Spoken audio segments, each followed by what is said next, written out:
Wolfenstein The New Colossus is a scattered game. The sequel to the 2014 reboot of the Wolfenstein franchise keeps a lot of what makes Wolfenstein The New Order one of my favorite games ever. But it fails in some aspects which I thought the developers had already mastered with TNO.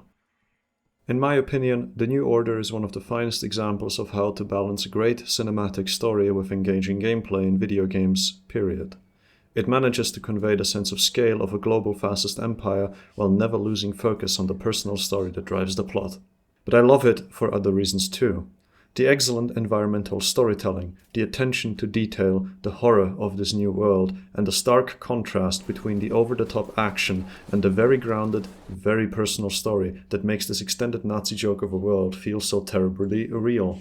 The game laughs at you, at the fact that the Nazis ruled the world based on ancient Jewish technology, and did you know that Hitler himself got sidelined by his own chief scientist? Isn't that hilarious? Then it punches you in the face when you have to visit a concentration camp. Like, yeah, this actually happened, so you better watch closely and remember. But then you're back, murdering Nazis on the moon.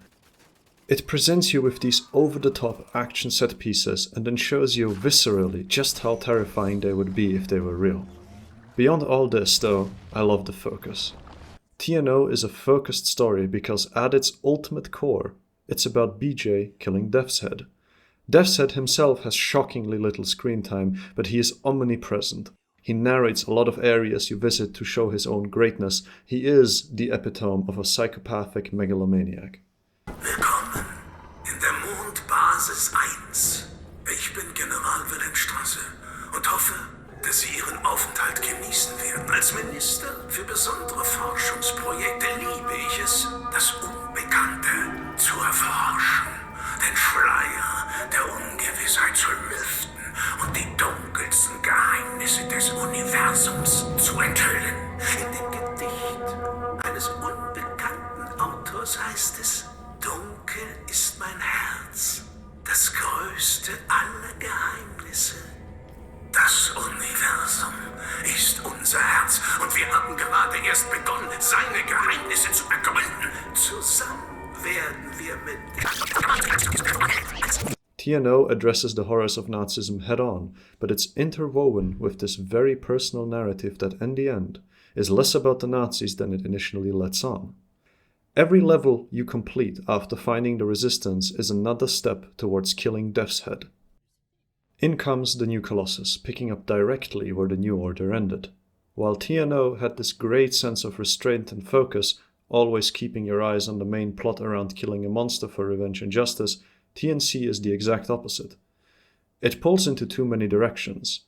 It's like the pieces of 5 different great Lego sets have been mashed into one unrecognizable mess. TNC is set 5 months after the events of TNO. BJ killed Death's Head, which cut the head off the Nazi snake, but while this stopped new inventions, the regime's existing technological superiority remains. It's still a regime with a lot of power. As a result of the fight, BJ's body is badly broken. By now, the Kreisau Circle has established a new HQ in the U-boat you stole in the last game, and Caroline hatches the plan to free the USA and restart a broader war effort. However, it turns out that Frau Engel has been hunting you relentlessly since the finale of TNO, using a new floating fortress called the Ausmerzer. She captures the U-boat, kills Caroline, and cuts off Fergus's arm, or Wyatt's ear, but BJ gains an opening to put on Caroline's supersuit from the last game, returning his ability to walk.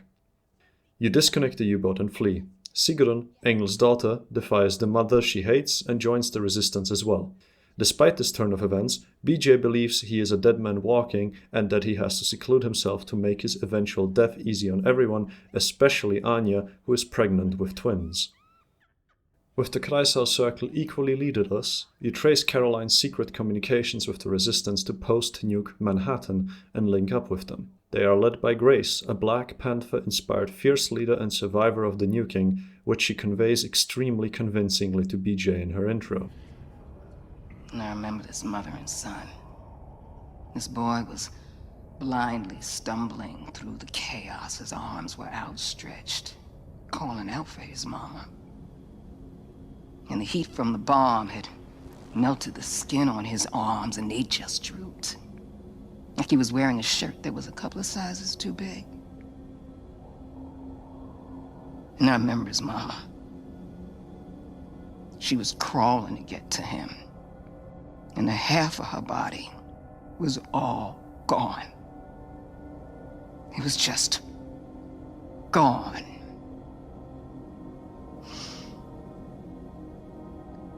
What are you thinking in a moment like that?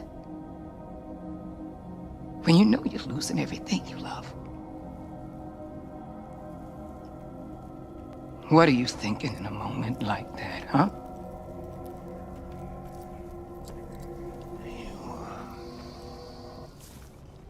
Shit. They join you at the U-boat, and Grace seamlessly replaces Caroline as the leader of the resistance. It is revealed that Nazi High Command has moved to Roswell, America, and you decide to nuke it with the supply from the U-boat. You do so, but on the way back, BJ decides to make a pit stop at the house he grew up in to grab his mother's wedding ring and find out what happened to his family. Turns out, his abusive father sold out his Jewish mother to the Nazis after the takeover. What do you mean they took her? They rounded up all the Jews and the coloreds and the queers. This is a white man's world now. White man's got to keep it Christian. You sold her out. So what? BJ kills him, but since the detour was so predictable, Engel captures him. The armor that kept BJ walking is destroyed. One failed escape attempt and revenge fantasy later, Engel executes BJ by beheading in a public spectacle. As your head falls into a pit, the resistance catches it, and Seth whizzes up some Dati shoot magic to attach your head to the body of a bioengineered Nazi super soldier that was captured during BJ's coma. With a new body and optimism restored, the search for more resistance members continues, leading everyone to New Orleans. It has been totally sectioned off by a gigantic wall and turned into a ghetto where so-called undesirables are dumped from all over the country and Nazis hunt them like animals. There you find another small group of rebels and save them. Back at the U-boat, the resistance decides to kill Engel during a live TV interview to kickstart the revolution, but to take control of the Ausmerzer, you need a password which is stored at Venus. Because after you nuked Roswell, Nazi top brass joined Hitler himself at the most defensible facility they have. You infiltrated, survived the longest Hitler joke of your life. Sind Sie ein verkleideter Schurke, ein Jude? Ein verräterischer Jude? No, mein Führer. I'm from Arizona. Get the codes and escape back to Earth. During the Engel interview, you fight your way through the Ausmerzer until you make it to the studio where the interview is being filmed. You kill Engel live on air, and then you and your friends call the American people into an open rebellion. Credits roll.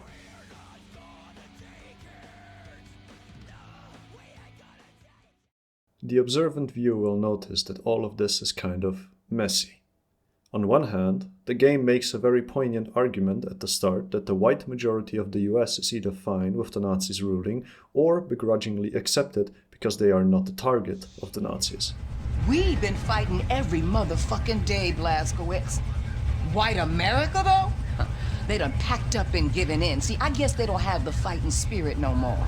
Nah, they just do whatever the fucking Fuhrer tells them to do. Grace and BJ have an argument about this because BJ has some Captain America vibes in him, and yet within the conversation, they both conclude that an act of open rebellion should put the fighting spirit back in the people. It's like saying you can sunbathe while it's cloudy outside. An act of open rebellion will incite a revolution only if people are being violently oppressed and want to resist, but simply don't know how anymore due to the overwhelming might of their oppressors. They may be 100 or so people that join you aren't going to move the needle in being able to fight on a larger scale. Once again, you've made the argument that the majority of America is fine with the Nazi status quo. Gods, what a terrible combination of three words. But because this is a high-octane action shooter, the game makes the argument that it wants to make and then says, but it's fine, we can start a revolution anyway. Interwoven with this giant contradiction is the family plot. BJ's father is a failing entrepreneur who married his mother only so that her father would invest in his business, then proceeded to waste it all. He beats BJ, he beats his mother, he is incredibly racist, punishing BJ by making him kill his dog after spotting him having a cute childhood romance with a black girl from the neighborhood. Family in general plays a big role in this game. Sigrun, an overweight but generally cheerful and peace-loving person who loves everything sweet, is bullied by Grace for being a Nazi.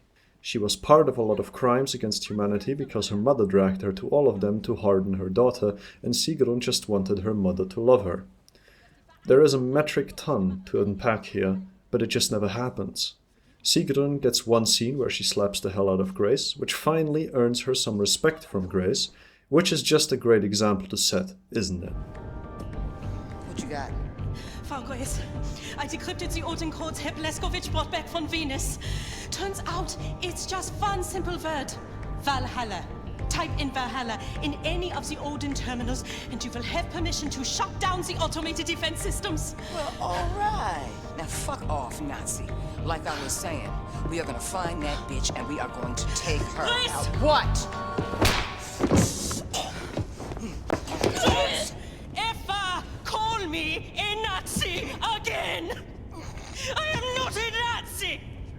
You do not have the right to label me as something I am not, as someone less than yourself, as someone less than human! Say it! Say I'm not a Nazi! All right. Okay, I get it. You're not a Nazi. Added on to this is BJ coming to terms with his own role as a father. First by trying to make his impending death easy on everyone, and then after the execution, looking forward to raising his kids. I got kids on the way, and I'll be damned if I'm gonna raise them in a world run by these Nazi assholes. This is barely touched upon, with the new body basically solving every problem for BJ, his own personal journey reflective of the rebellion's effort to overthrow the Nazis. All is shit until the miraculous recovery of their main hero, and suddenly we're rolling. This is strange, because if you want to free the US, you're going to need more than one hero plus 100 freed resistance fighters tops to achieve this. On top of this still is the attempted repetition of this revenge plot from TNO, where you have a strong, central antagonist with Frau Engel, who causes you much pain. However, rather than her death being an objective from the start, it just falls into your lap at the last second by accidentally becoming the same thing as starting a revolution. It's like the developers realized that the goal they set out to achieve at the start is way too fucking big, and now they have to tie this shit up somehow. TNO leads up so perfectly to the ending. You feel like you're in the third act of a story. You feel like this is how it's going to go down. The big fight. We'll get you out of there. We'll go somewhere. I believe there are still places on this earth where people can go and live happy. I believe so too. Not for me and for you.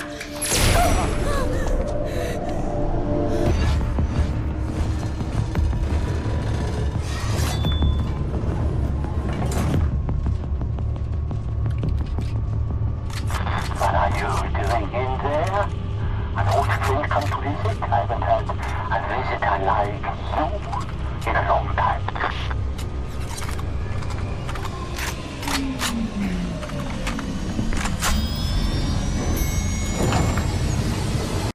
The first time I played through TNC, I was genuinely surprised that the credits were rolling.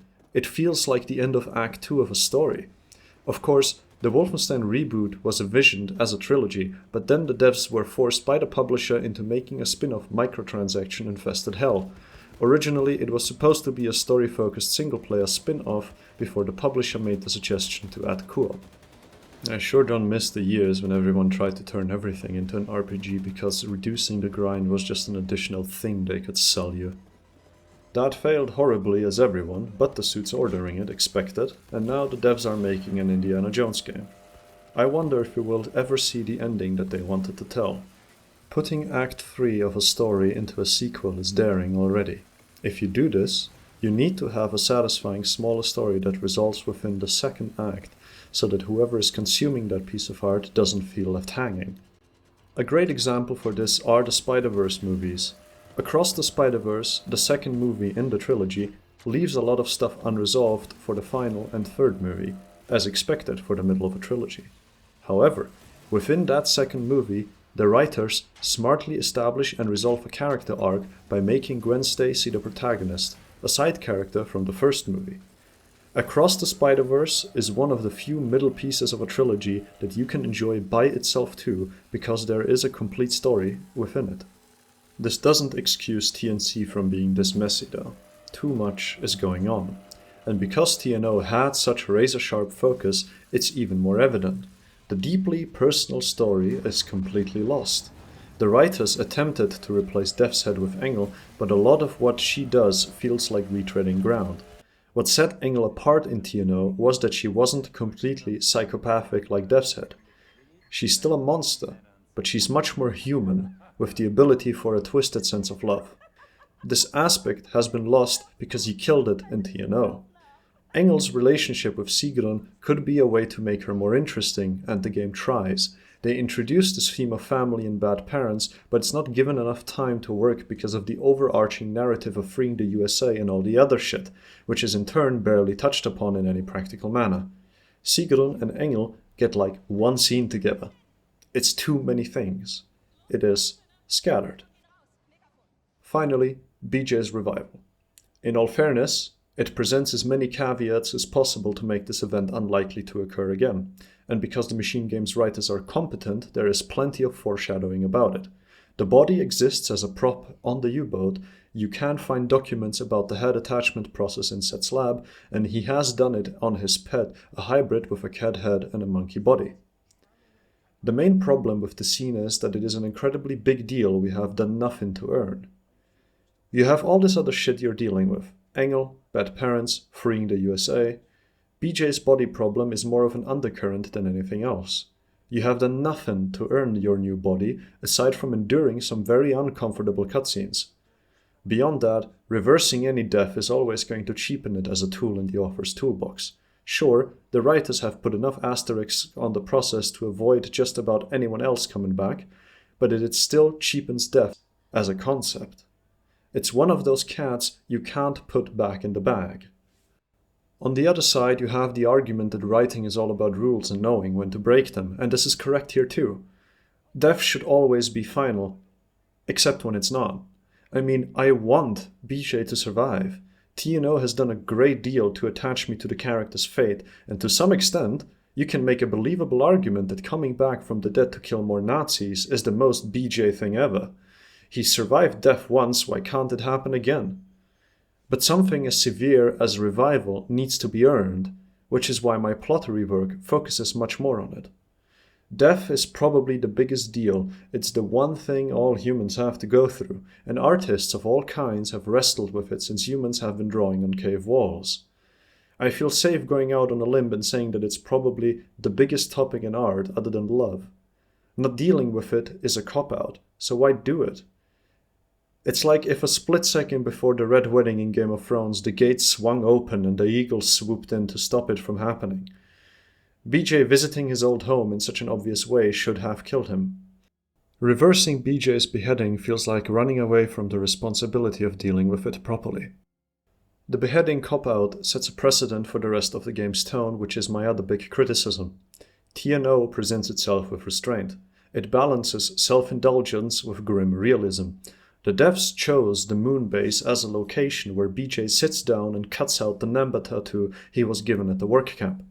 I don't think that's a coincidence. It's not that it has to happen there, he just does it with a knife. It's also not the next mission immediately after the work camp. BJ could have done it at the Kreisau HQ. I think they chose the most out there location in the game to pull you back down to earth and remind you that yeah, we did totally print numbers on people before we slaughtered them like animals. TNC doesn't have this sort of restraint. Fergus and Wyatt used to be compelling characters, but in TNC they are just comedic relief. The wild love between Grace and Spesh is used to contrast Anya's and BJ's strained relationship in the most obnoxious ways. Hey, why won't you at least try? Because I'm fucking dying. The longer we keep pretending it won't happen, the harder it's gonna be. I'll be in the ground a week from now. You don't know that! What, you can see the future now? Don't act like you know things you can't possibly know!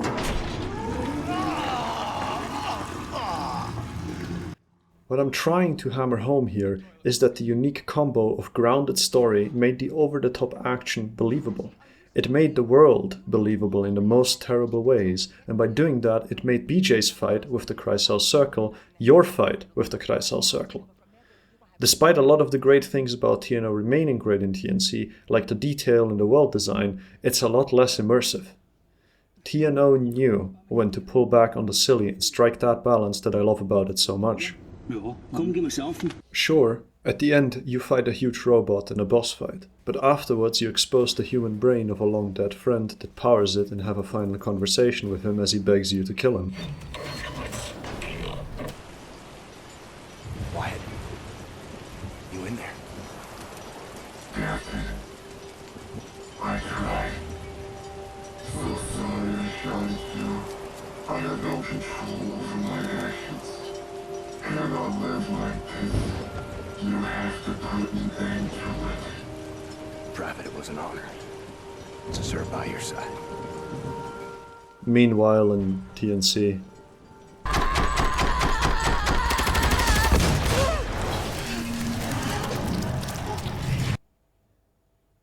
this is a good time to talk about characters. Even in TNO, BJ had quite the dramatic internal monologue, and that does remain in TNC, especially before he gets his new body. A mighty woman with a torch, whose flame is the imprisoned lightning. And her name, Mother of Exiles. Camille, you're tired, you're bored. Your huddled masses yearning to breathe free. The wretched refuse of your teeming shore. Send these, the homeless, tempest-tossed, to me. A blessing to have finished the work I was put on this earth to do. Surrounded by friends that love me, and the great warmth washing over me. Towel! I think the sky's on fire. Caroline, he's dying. Press. He's turning. Bombate, we'll need a gurney and Sahanga Bay. ETA 96. Death at the gates again. Howling my name. Come on in, old buddy. Sorry I made you wait. He thinks that he's dying and he wants to lock himself away mentally so that when he dies, it will be easier to forget him. He's a broken man at the start of TNC. Given the dramatic ending of TNO, that's a fine start, and the 180-degree turn in the demeanor that he shows once getting the new body is ultimately fine too. It's not explored as deeply as it should have been, but that's an issue that is everywhere in TNC. In TNO, you are forced to choose who to kill, Wyatt or Fergus. Whichever you choose creates a different timeline.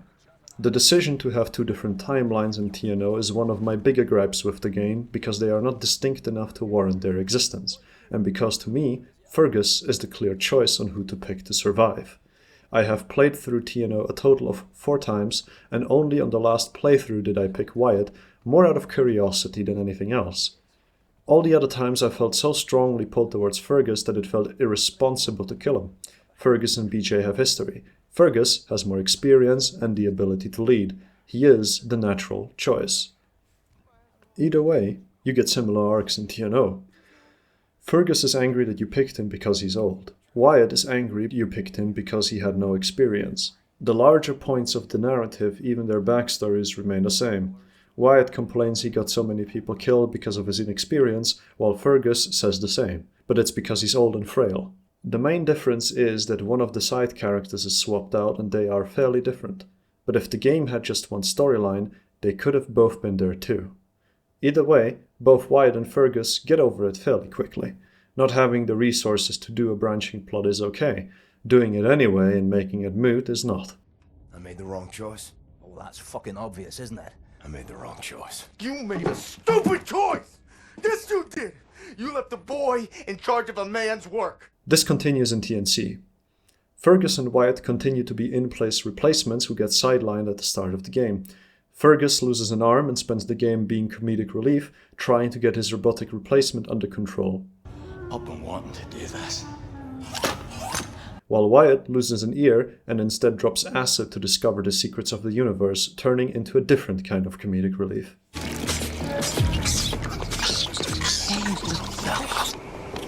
What are you doing here? It's dangerous here. You have to be so quiet. We gotta go. Especially for Wyatt, this hurts. While their TNO arcs mirror each other, Wyatt's arc was specifically about inexperience and the inability to lead at the start. It would have been a fantastic foil to see him do some real grown-up pants-on shit to show that he has indeed learned, especially while BJ is not there.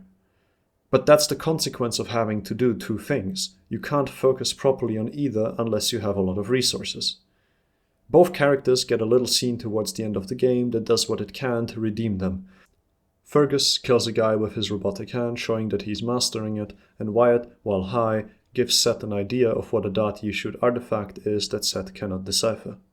Still, it feels cheap and the tone doesn't fit.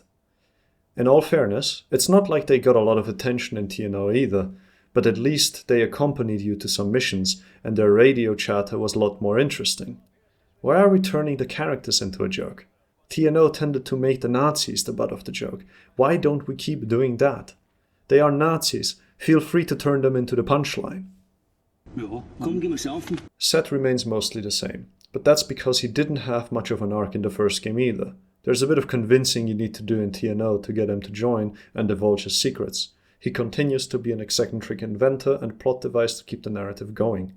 Towards the middle of TNC, there is a strange dot-you-shoot device that puzzles him in several cutscenes.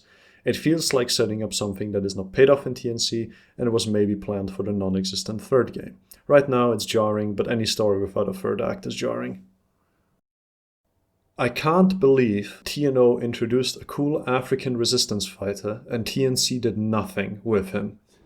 Be safe out there. Safe. TNO is very short. It doesn't have the time or space for further character introductions well into the middle of the game, but they could have given him a much bigger role in the sequel, especially if we keep Caroline's death and Wyatt's Fergus sidelining it. Even if you stick with the American focus, slavery is a thing again in the American territories.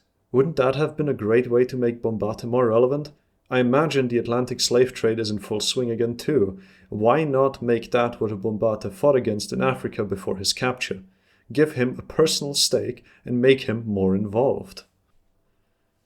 Super Spesh is probably the most one-note character in the game. He's always over the top, always crazy, and basically every scene he is in, he's babbling about aliens. You get a glimpse of a more rational side of him when he talks to BJ in the Roswell basement, and that's it. Spesh is probably the best example of the difference in character writing between the games. I think he could have been much more interesting if they didn't use the loony conspiracy nut stereotype for him. Again, no one knows where the Nazis suddenly started getting all that amazing technology from. Alien technology is a totally valid explanation that the games themselves could have used. Dot-you-shoot tech is basically supernatural. So why write him in such a thoughtless way? Why jump towards such a stereotype when there are so many better fitting, smarter options? TNO presented Anya as a capable woman with the ability to adapt to a shocking new situation fairly well. The game drops the info that she was doing an archaeology PhD at 16 years old in London, which she had to abort due to the Blitz. She quickly becomes an important asset to the Kreisau Circle by collecting and decrypting enemy radio chatter. A few different people are the voice in your ear in TNO, but Anya stands out due to her growing connection with BJ. TNO slows down deliberately on multiple occasions to allow for some storytelling. One of those is a level where you move around underwater and Anya reads you sections from her cousin Ramona's diary, detailing her journey to become a resistance fighter, where she assassinates Nazis, often by seducing them first. In it, she battles with the remorse she feels for the Nazis she kills, the struggle to abort the pregnancy she got from sleeping with an officer before killing him, and the dismay that her friends and family prefer suffering under the regime rather than fighting it. TNO goes as far as possible to make it clear that this is Anya's diary without her overtly stating so. Where did this emotional depth go? These few diary entries are more interesting than the entirety of TNC's plot. TNC begins with Anya heavily pregnant with twins. She's mostly sidelined as a character, even though I don't see a reason why she couldn't have replaced Caroline as the Kreisau leader. Additionally, I don't understand why they made her pregnant in the first place, because by the end of the game, even the devs are ignoring it. Anya is most present in the New Orleans and Elsmetz levels. New Orleans seems to be where the devs remembered that this is a sequel and the TNO characters should also do something productive, and they fix it by sending Anya and Fergus into combat. She literally fights Nazis heavily pregnant in active combat. Anya fits the role of an intelligence officer more than a soldier. She infiltrates, she acquires information, she kills, but through assassination rather than openly fighting. She is also, and I reiterate, very fucking pregnant. Why? Why send her? Why not Bombata, the really cool resistance fighter from Africa, who doesn't do anything in TNC? Even though TNC drops the bomb early on that slavery is back on the menu in the American territories, these aren't infiltration missions. Anya deploys on missions where the resistance is weapons free. Why don't the people you recruit from the US play a more active role? New Orleans introduces a side character called the Professor, a woman who is supposedly very smart and a great shot. Why not her? Sending pregnant women into combat is not the sign of a rebellion on the rise, as the narrative implies at that point. It's the sign of a group literally having no one else to fight. Why are you recruiting people if they don't do anything to help the effort? I feel like making Anya join BJ on those final missions is the devs' attempt to make her more relevant again after being sidelined for most of the game. But this is not the way to do it. Either have her not be pregnant, have her give birth and introduce a time skip, which by the way could have been perfect when BJ loses his head, or have her contribute in other ways that fit the character better than frontline combat. I played TNC for the first time on release in 2017. I was 19 then and much less wise. Grace offended me. I disliked her immensely. I found her introductory scene to be feminist virtue signaling, and I found her seamless replacement of Caroline even worse. To some extent, that's the point. Grace is supposed to be in your face. She's furious, and she has little patience for anyone who isn't currently murdering Nazis or preparing to murder Nazis in the near future. Replaying the game at 26 years old and having dealt with a lot of baggage from my teenage days, I realized that she has a massive point, and my reaction to her was much more mellow. Her introduction is good. The recounting of the nuking of New York is very well done. And nowadays, I am able to view her balls of steel, as BJ puts it, as something that tells you more about who she is rather than a personal insult. It's still a little cringe, but cringe in the way that the entire writing of TNC is just balls to the wall over the top. However, a lot of my problems with her remain. Most fundamentally, the conflict that Grace represents. The massive point that Grace has, the one conflict I've already talked about before, and the main point that the devs want to make with TNC. White America would have been just fine with Nazi rule if it allowed them to utterly subjugate black people again. I mean, they are no wrong. In 1967, California curtailed the holiest thing to America ever, the ability to carry around a loaded gun in public. The reason was the Black Panthers doing just that while cop watching to lessen police violence. The problem is that the conflict falls to the wayside after one cutscene where BJ and Grace duke it out. No argument gets made to defeat this point. Grace accepts that BJ wants to kill Nazis and that's what they roll with, but white America is the majority today in real life and certainly much more in this alternate timeline, 1960s, after 12 years of racial cleansing by the Nazis. You can't make the argument that people don't want to be liberated in a revolution and present liberating them in a revolution as a solution. The way that Grace seamlessly replaces Caroline still irks me. It's strange to me that a tight-knit group like the Resistance, which has to be naturally wary of outsiders, would let someone new in and immediately make them their leader, especially if they are an asshole to everyone. I understand Grace's fury and I want to make clear that nothing about her character is wrong, but the basics of human interaction still hold. Getting people to do what you want is hard if you keep yelling at them. Her bullying of Sigrun, which the rest of the crew take issue with, should compound that issue. If you are not trusted by a group, it doesn't matter that you let another. I understand that Grace has no time to be likable, she has a revolution to spearhead, but that doesn't absolve you of the basics of human interaction. Great leaders unite people and set direction. Grace is doing just one of those things. Her leading style should breed resentment, but it doesn't somehow. And the fact that she replaces a likable character like it's time for spring cleaning doesn't help at all, especially because Caroline was so much better at uniting people. The TNO Resistance had an incredible collaboration to it that's completely lost in TNC. I'd understand if Grace brought something unique to the table, but I'm not sure what exactly. You can't find members of her group in the sub doing computer work, but they are not directly mentioned again. TNO did this well. Once Anya starts decrypting Nazi communications, Caroline mentions that because of that work, they can plan the next mission. It's a simple, time-effective way to call back to the success of the last mission and make the player feel like what they did actually helped. All you need is a Grace's codebreaker helped us locate the next objective in a cutscene, and you're golden. TNO is incredibly good at this. Every mission objective is very tangible and a stepping stone to the next.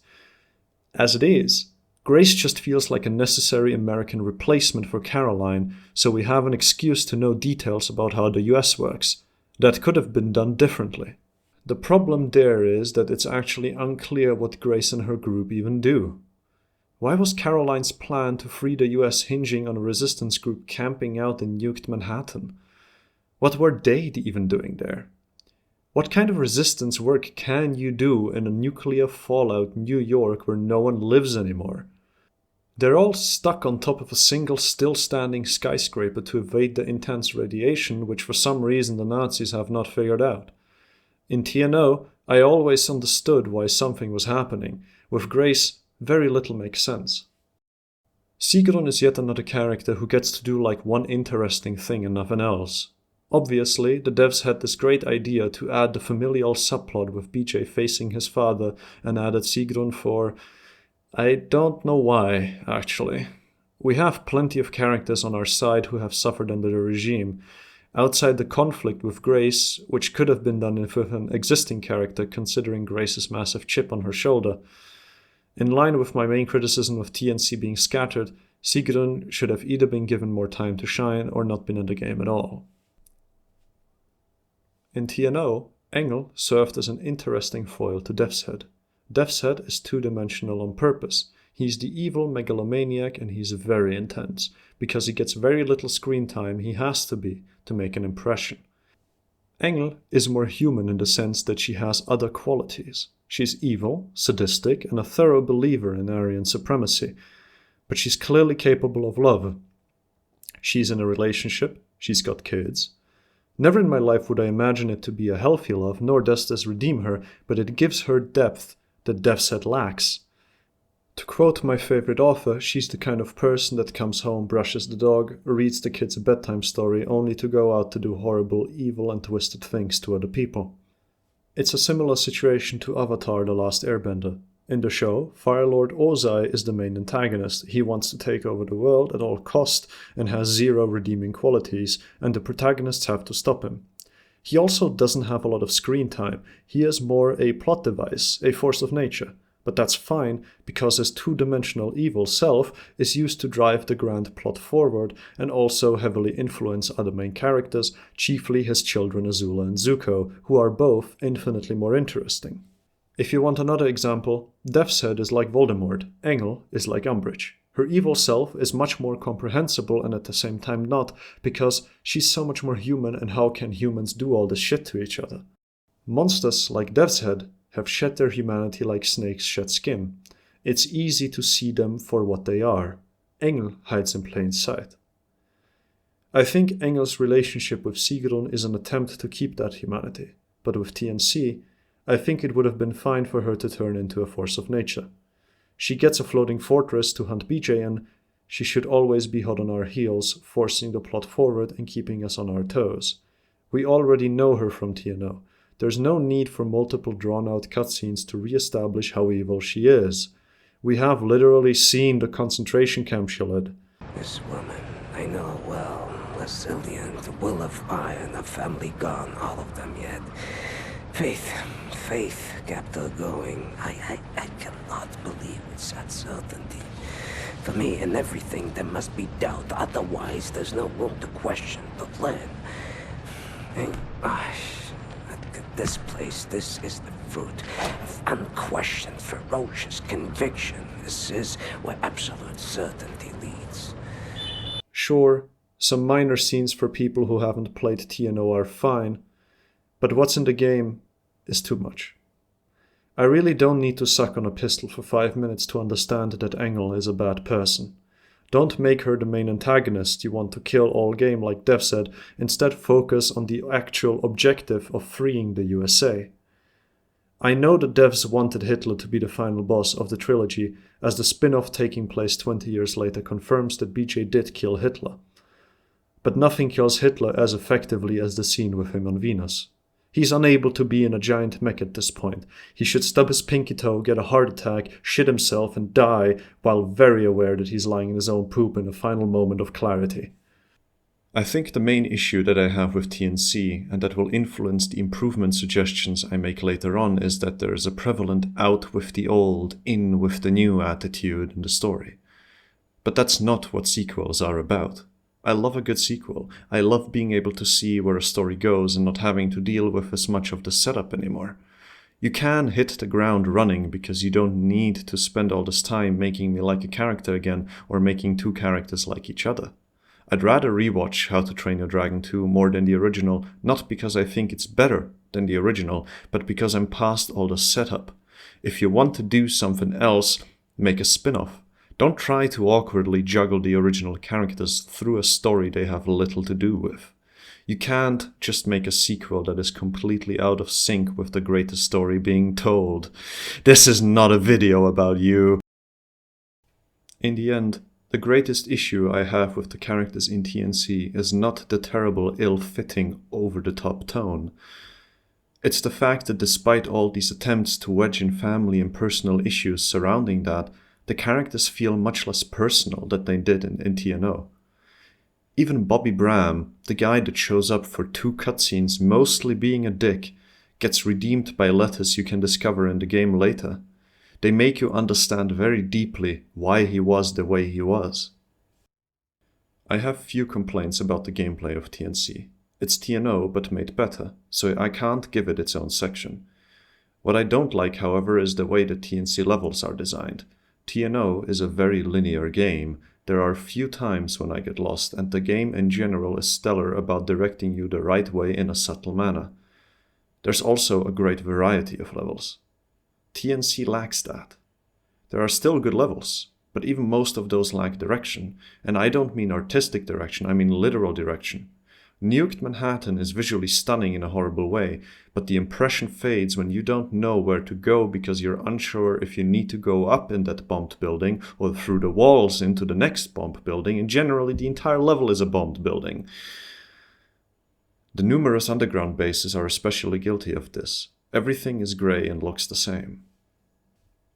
I'd like to carve out a section here to list off the stuff that I like, because videos like this can get fairly negative, and I want to hold firm that I don't think TNC is a bad game. I think it's a good game.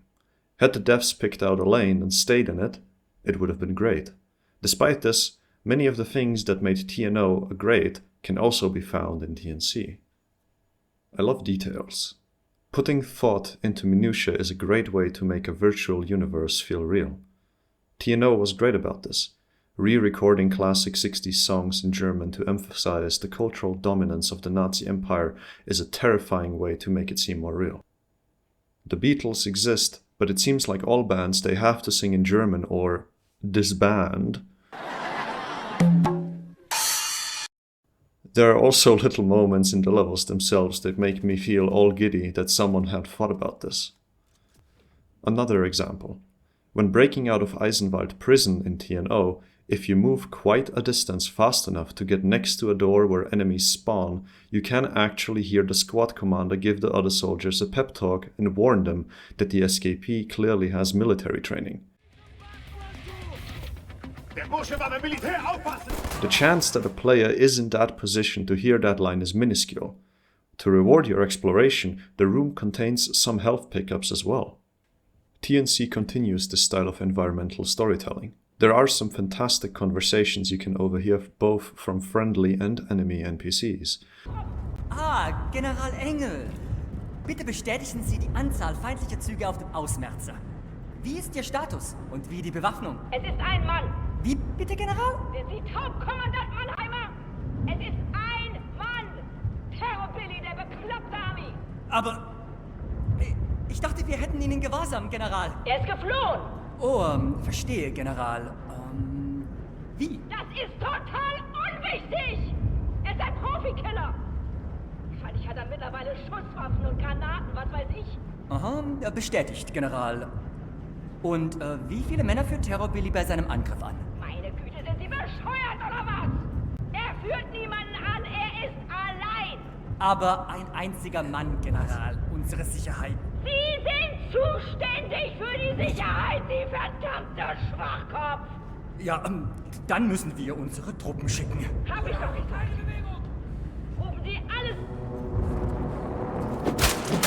Kommandant! The painted advertisements that were a staple of the era in real life are still everywhere, usually advertising military positions or spreading propaganda, even the odd pin-up like in TNO. The little bits of writing you can find scattered in levels are also fantastic and on par with the original. It being styled as correspondence or news articles is much better than a plain codex just telling you stuff. It hammers home just how controlling a fascist empire is, because it's not an encyclopedia plainly telling you everything. You can find a letter sent from Korea detailing that everyone has to use forks now because of the Nazis enforcing their culture on everyone. You can overhear conversations which tell you that no sports other than real football, soccer for the Americans, and gymnastics are allowed anymore in the American colonies. This is tangible stuff that makes the dominance of a fascist empire more visceral than a blanket "they rule everything" statement. Smart references to real historical things and people like the character of Helene, Hitler's best friend director, and references to Heimatfilm movies are great and something that carries on from TNO. The Heimatfilm posters are especially twisted because in the real world, they are the attempt of the German-speaking countries to provide some escapism post-World War II. Simple stories often set in the rural mountains where the war was much further away. To see them here turned into propaganda is gut-wrenching. While the level design from a gameplay perspective is often confusing, the environmental design from an art perspective is fantastic. The submarine is a great mission hub. Seeing something so militaristic get turned into a living space with amenities like a club, hanging washing lines everywhere, people reading and chatting is a feast for the eyes. I wish more of the levels weren't set in underground bases so that the environmental storytellers could have properly flexed their muscles. The presentation of the game is immaculate. Animations, models, and graphical fidelity hold up well even 7 years after release. For example, facial animations are notoriously hard to do, and this game nailed them in 2017. The voice acting is perfect. No one feels out of place, and every actor delivers. The music is good. It's so good. Mick Gordon is a fantastic composer. The cinematic direction especially is, just like in TNO, incredibly well done. Great job. My personal favorite is the introduction to Horton and his crew. The way that the soundtrack and cinematic pair up is a joy to watch. Oh, damn it. Here they come. Paris, I'm feeling a little jittery. You mind taking the edge off? Let me see what I can do about that. You know, my ma always said, never trust a man can't handle his whiskey. So you sit right down, say terror belly, and drink up. What in the world the fuck is this shit? Old Horton special. Oh, goddamn. Now listen, Terror Billy, I respect your ambition, but there's nothing can be done no more. The world has sank into the crapper, and all we can do now is drink this whiskey and watch the I vortex wouldn't suck call it all down. TNC a diamond in the Expect rough. your belly to be What is there is good. My troubles are squarely with the direction of the story. But I'm also not in the market of producing rage bait, and part of constructive criticism is offering thoughts on how to improve. Of the million little cuts that annoy me about TNC, there is one bigger slash: the focus on the United States. I admit, this is a very personal complaint. I'm used to popular media being all about the US, and frankly, it would be weird if Hollywood started making films all about Europe. It's a different continent, and people tend to write about what matters to them. But when saving the world all too often means saving America, it gets old.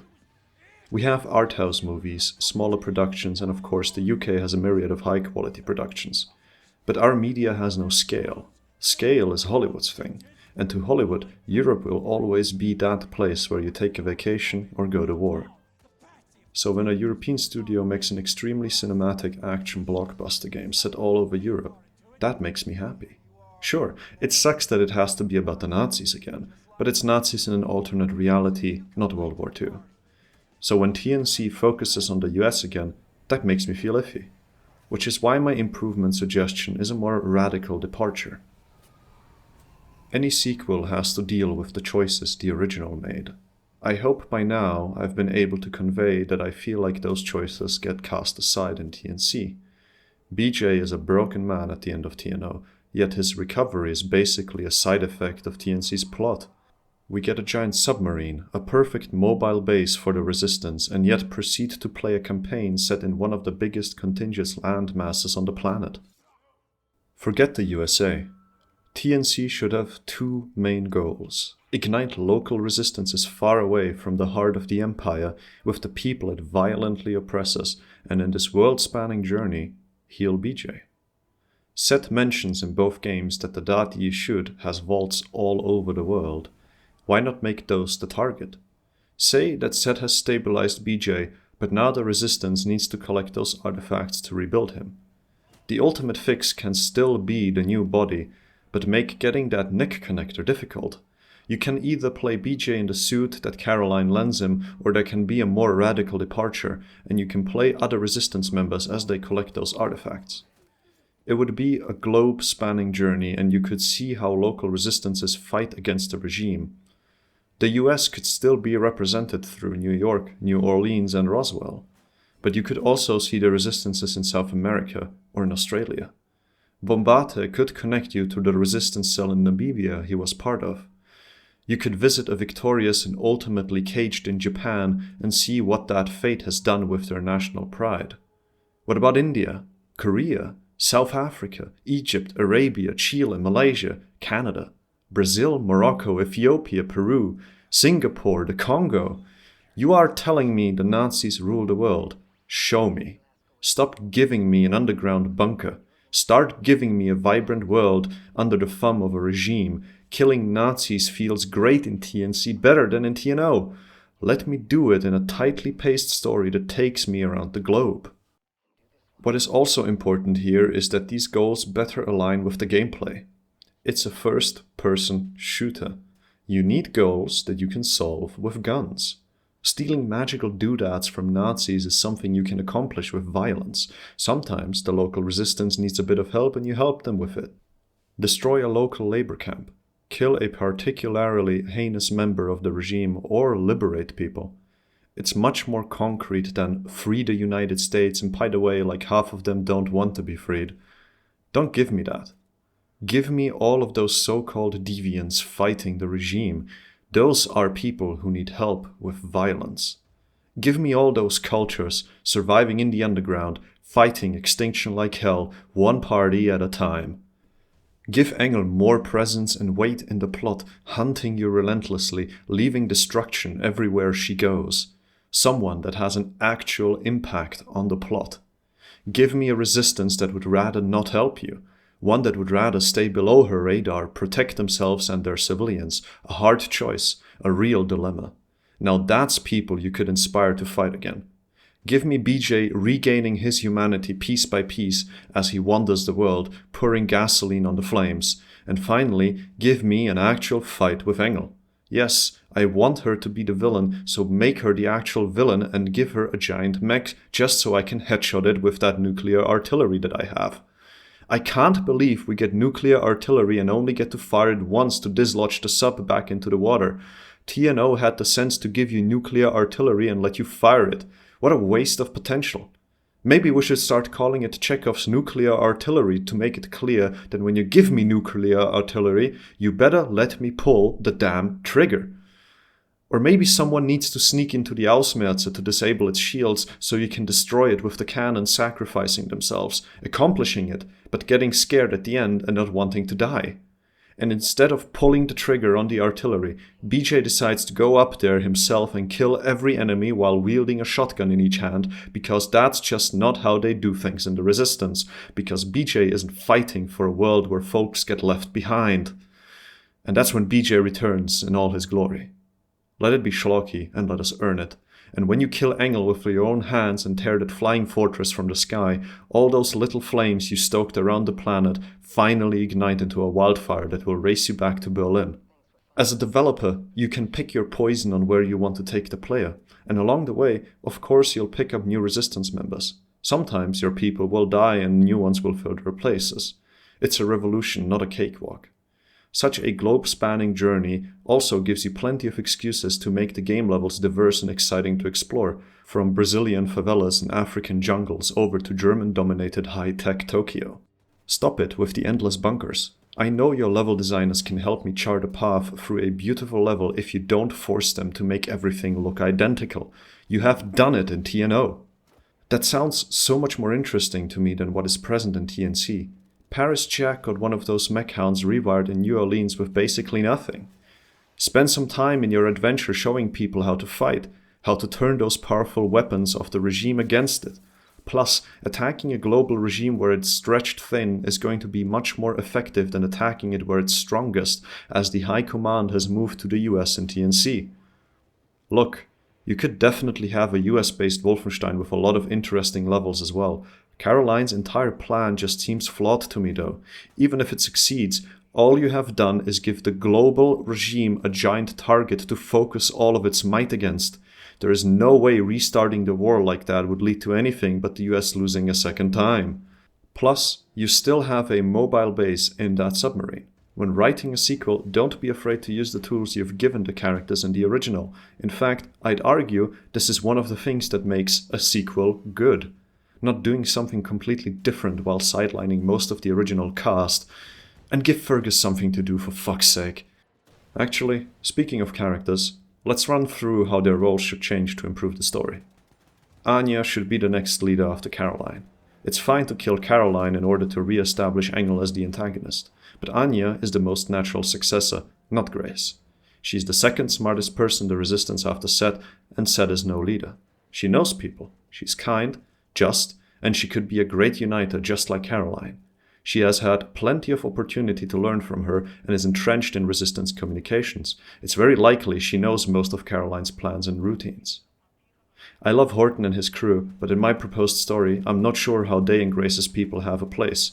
They could be picked up and agree to travel with the Resistance, coming to understand that the US is too big of a target to tackle. At the same time, I think it would be better to have the TNO cast act against a rotating roster of new characters from the local Resistances. Grace and Horton are written specifically for the US. Taking out BJ at the start to make other characters playable is a great way to get access to their internal monologues. Wyatt, Fergus, and Bombate seem like natural alternatives to play as long as BJ is unable to join the fight. Wyatt and Fergus in general need to not be the comedic relief of the game. Wyatt's LSD-fueled discovery of the universe in general is odd, considering the million more urgent problems the Resistance has, and Fergus having to dominate his robotic arm provides us with nothing new for the character. He doesn't have to change his thinking to learn to control it. There is no arc. Give them something actually useful to do, like sending them away to build out more Resistance cells, or kill them off. I think Sigrun could fit nicely into my plot by emancipating herself from her mother throughout the game and slowly being accepted by the Resistance, who only tolerates her at the start because of her inside knowledge. The end to her story could be tragic, by having Engel kill her later in the game. Engel has looked over a lot of Sigrun's transgressions, which proves that she loves Sigrun in her own abusive way. The humanity and the monster within Engel could fight, and the monster would win. She would shed her human skin like Death's Head once did. It's clear that the developers were interested in exploring the double standard of a deeply racist and segregated United States playing such a vital part in winning the Second World War. Jay in TNO, inspired by Jimi Hendrix, says as much. And it is most definitely a story worthy of telling. I'm just not sure that the sequel to The New Order is the place to tell that story. But I'm also personally biased against centering the plot around the United States in general. I'm very aware of that.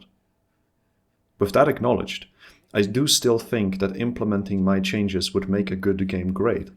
a worthy successor of an amazing original, something more than just freeing America, freeing the world.